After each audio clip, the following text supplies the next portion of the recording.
আসসালামু আলাইকুম বন্ধুরা, সবাই কেমন আছেন? আশা করছি সবাই ভালো আছেন। আজকে আমি রওনা দিলাম লক্ষণপুরে।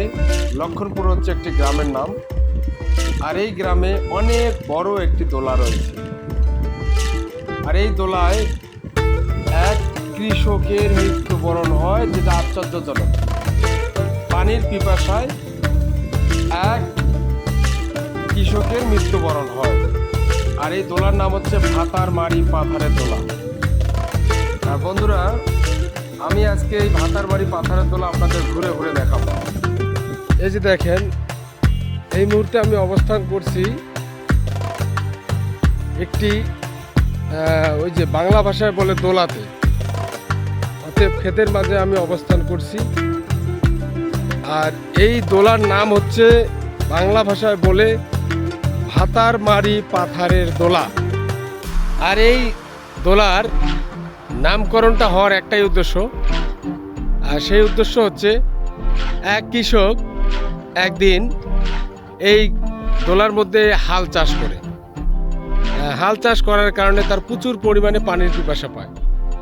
সে পানির পিপাসা এতই পেয়েছে যে সে পানির পিপাসায় ছটফট করতে থাকে।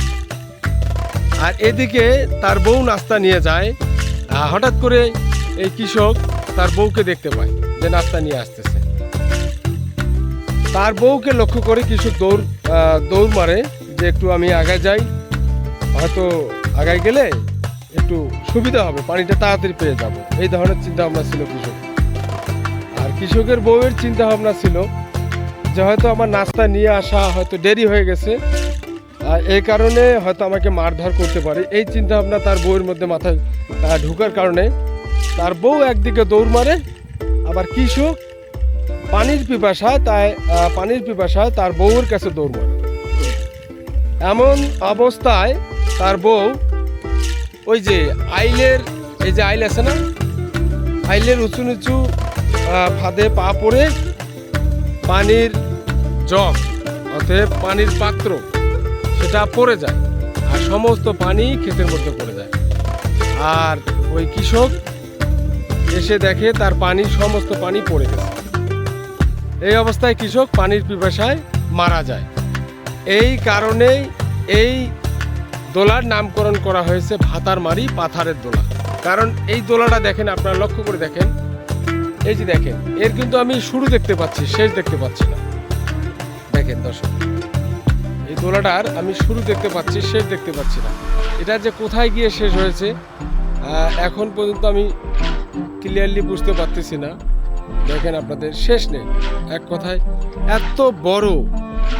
এত বড় পাথার আমার লাইফে আমি কোথাও দেখিনি। এটা হচ্ছে বাংলাদেশের সবচাইতে বড় পাথার। আর এই কৃষক এই দোলার মধ্যে মারা যাওয়ায়, পানির পিপাসায় মারা যাওয়ায় এই পাথারের নামকরণ করা হয়েছে ভাতার মারি পাথারের দোলা। দেখেন দর্শক, এর শেষ নেই। দেখেন, এই দোলার শেষ নেই। আপনাদের জুম করে দেখাচ্ছি যে দেখেন, এই দোলার শেষ নেই। কোথা যে গিয়ে শেষ হয়েছে তা আদৌ কিন্তু আমি এখান থেকে বুঝতে পারতেছি না। যে দেখেন দর্শক, আসলে দর্শক, এই দোলার নামকরণের পিছনে রহস্যটা কি আমি দেখি এখানকার স্থানীয় কারো কাছ থেকে শুনতে পারি কিনা, আপনাদের দেখাতে পারি কিনা। এই ভাই, একজন ভাইকে দেখতে পাচ্ছি। ভাই আসসালামু আলাইকুম। ওয়ালাইকুম সালাম ভাই।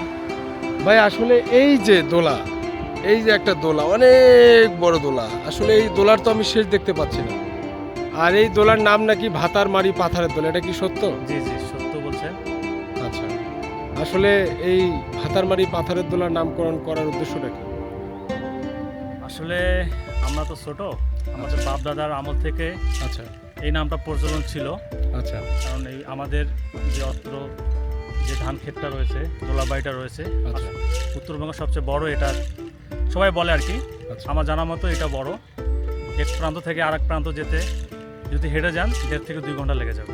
আচ্ছা এবং তার পরিধি হচ্ছে প্রায় চতুর্দিকে হয়তো 20 কিলোমিটার রাউন্ড স্কোয়ার হবে আর কি। আচ্ছা তো এটা আমি যেটা জানি, যে শুনছি আর কি। তো যখন মাঝখানে এক কৃষক কাজ করতো, তখন দুপুরের সময় গৃহিণী ওনার ওয়াইফ তখন ওই দুপুরে খাবার নিয়ে যেত।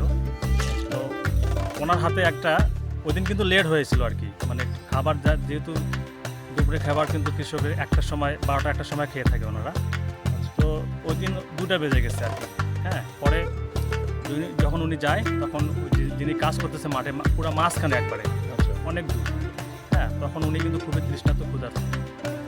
পরে উনি হাতের মধ্যে একটা ধান কাটার কাশি ছিল, যেটাকে বলে কাইসাও, ওটা ছিল। ওটা দিয়ে ইশারা করে এভাবে ডাকতেছে যে তাড়াতাড়ি আসার জন্য, এভাবে তাড়াতাড়ি আসার জন্য ডাকতেছে ওনার স্ত্রীকে, তাড়াতাড়ি আসো, আমার খুবই ক্ষুধা লাগছে। আচ্ছা হ্যাঁ, পরে কিন্তু যিনি মানে ওই যে মহিলা ওনার স্ত্রী যে নিয়ে যাচ্ছে, তখন কিন্তু উনি ভাবছে আমার স্বামী খুবই রাগ হয়ে আসছে মনে হয়, যেহেতু আজ খাবার দেরি করে নিয়ে যাচ্ছি, আচ্ছা খুবই রাগ আছে, গেলে মনে হয় আমাকে ওই কাজটা দিয়ে জবা করে দিবে। আচ্ছা এনার মধ্যে কিন্তু এই ভয়টা কাজ করছে। পরে উনি যাবে না যাবে না যাবে না যাবে না এইভাবে উনি কিন্তু পরে যায় নাই ভয়ে। আচ্ছা পরে হয়েছে কি, তখন উনি ওই যে তৃষ্ণার অভাবে, কারণ মাঝখানে কোথাও কোনো ফুল কিনারা নাই, কিন্তু উনি যে হেঁটে আবার ওই যে বাসায় চলে আসবে তার সেই এনার্জি ছিল না। পরে শোনা গেছে যে উনি মারা গেছে ধান খেতে, আচ্ছা পানির পিপাসা। পানির পিপাসায় ক্ষুধার্তে এবং প্রচণ্ড রোদের, মানে সব দিক দিয়ে কিন্তু উনি একটা চাপের মধ্যে উনি মারা গেছে আর কি। আচ্ছা তখন থেকে এই নামকরণ ছিল ভাতারমারি পাথার, যেটা আঞ্চলিক ভাষায় শুদ্ধ ভাষা হবে যে স্বামী মারা দোলাবাড়ি আর কি। আচ্ছা এই দিক থেকে নামকরণ আমরা আমার পূর্বপুরুষরা যারা ছিল ওনাদের মুখ থেকে শুনছি, কতটা সত্য তাও জানি না, কিন্তু শুনে আসছি সবাই বলে, যেহেতু সবাই বলে ঘটনা তবে সত্যিই হতে পারে। আচ্ছা, না ঘটলে তো আর না, না। নামকরণ করা হতো না, তাই না? না না না আসলে দর্শক, এই যে দেখেন এর পরিধিটা আমি কোথায় যে শেষ তা কিন্তু আমি ধারণা করতে পারছি না।